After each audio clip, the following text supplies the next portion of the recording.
ودعنا نادر كأهدولك الصومالي ذا سيدو كلنا أرجع إيا مرجع وضطا كل واحد لبها بين أيوم العلو هيال والماء صغيرة أو تيدا شيء أجري وقرشي سي وولير أو صغيرة أو هو يدي أي شيء إلا عدكتي كون ردي كرتون باستا بركي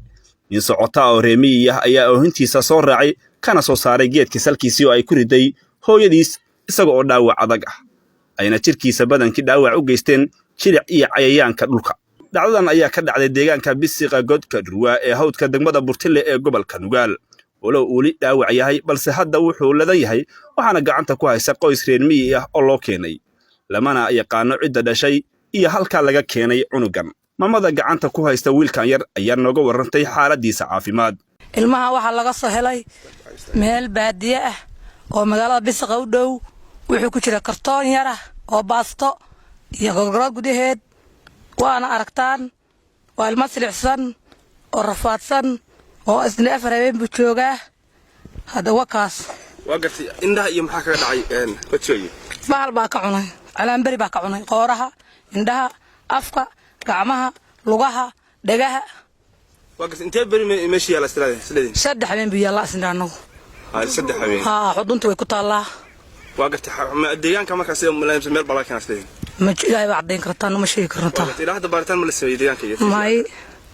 wagartay ilmuhu noocow marka wiil wey hadaan dhakhtarkii in loo qaado anagu aan qaadnay cilad kale aan ku hadlaynay ilaa ma haynee anagu gacanteeda hadda ku jiraa ilaahay waxaan ka rajaynaynaa ilaahay inuu la garab garo mid ka mid ah dadkii dhacdadan goobjooga u ahaa ayaa dhankiisa la hadlay Universal TV shalay baa laga soo qaaday abaara sagaaladii ah 8 meelaha ah anagu hadda waxa dhalay iyo waxa la keenay midna ma ilmaha kartoon ku jiray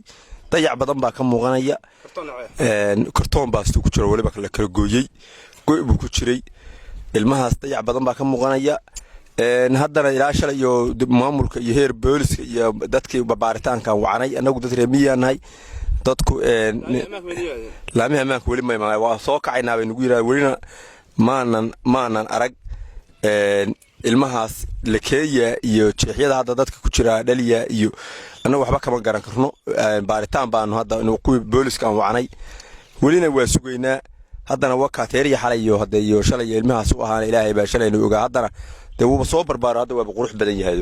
hadda indhihi iyo wixii shalay dhan waa la xoqay xalo dhan dufanba iyo gabdhaha 12 xal xoqayay oo hadda waa fiican yahay laakiin shalay qof nool ma u ahay aadan xasan aadan ar Universal TV Burtile